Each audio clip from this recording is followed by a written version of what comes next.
Hopefully, it was an enjoyable long holiday weekend, and a tremendous thank you from all of us on 104.5 WOKV to the City of Jacksonville and Military Affairs Department for another riveting Memorial Day remembrance and ceremony. We had a chance to visit with some of the Gold Star families and other leaders from the community, including Mayor-elect Donna Deegan, as part of our broadcast. You can see photos and video from the Memorial Day ceremony on the WOKV News Instagram. Warmer, a little more humid air this morning, and likely over the next few days you're going to feel that change dramatically. But it's no worse than average. We're into the upper 80s, nearing 90 degrees on average this time of the year anyway, Chief Meteorologist Mike Burr says, and only isolated pockets of showers over the next few days. We are following multiple storylines that broke from the late Monday Memorial Day hours into early this morning. In Jacksonville's west side, in the Hyde Park community, a man carjacked as he was just getting home from work. He was still in the car at the time. Thankfully, he's okay.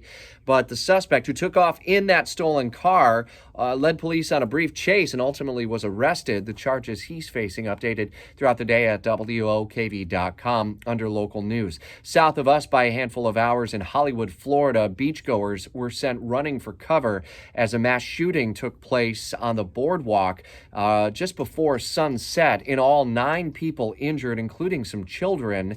One person in custody, others may be in custody at the next several hours, and by the time we update you next on WOKV, we'll continue to follow what may have motivated this mass shooting that took place near the Fort Lauderdale community.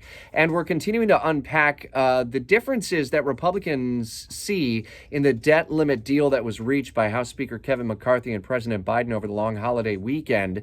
We have already heard differing opinions. Congressman Michael Waltz from Northeast Florida is a firm no at this point, he said, while John Rutherford is a yes at this point, saying the cuts are deep and also eliminates some of the president's executive order programs. We'll see whether or not the votes may ultimately be there, as it looks like the House Rules Committee is set to take this up today, Tuesday, and then the full House on Wednesday. Continuing coverage of these and other stories in the 104.5 WOKV app. On your smart speaker, say play WOKV radio, and we'll be here on 104.5 FM with continuing team coverage.